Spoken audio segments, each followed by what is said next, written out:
That's why I say, even if you can enter into really deep state, if you're invested in being in really deep states, you're still caught in the whole thing being compelling. And so you will come to me and ask me, someone like me, how do I stay in my very deep meditative state?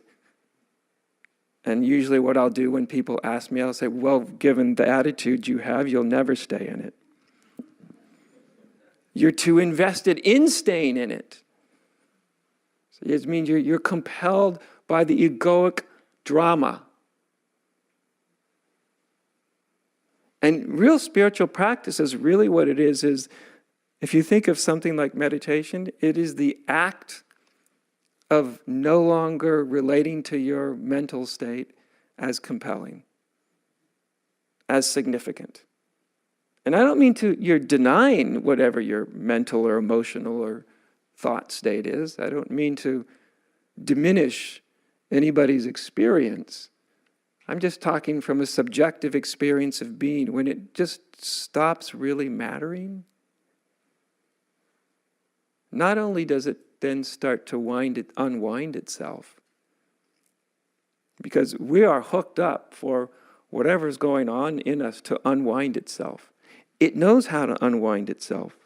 All the kind of misperceptions and confusions about things, they can unwind yourself. You are literally hooked up so that things unwind themselves. Granted, you wouldn't think so, given the human experience.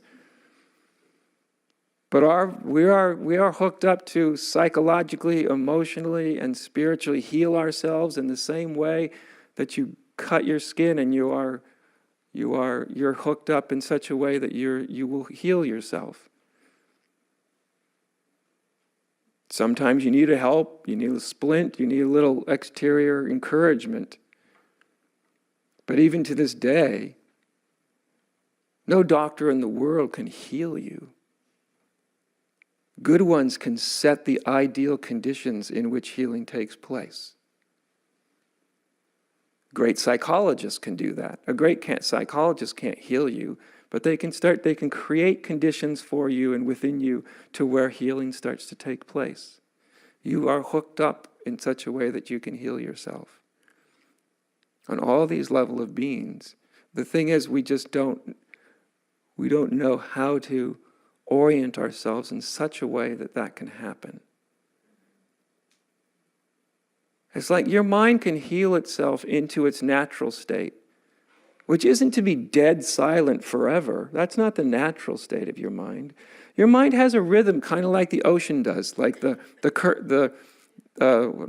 current, or what is it when the tide? Yeah, like when the tide comes in and the tide comes out. Everything about us is sort of cyclic like that. It's all in process. It's all sort of has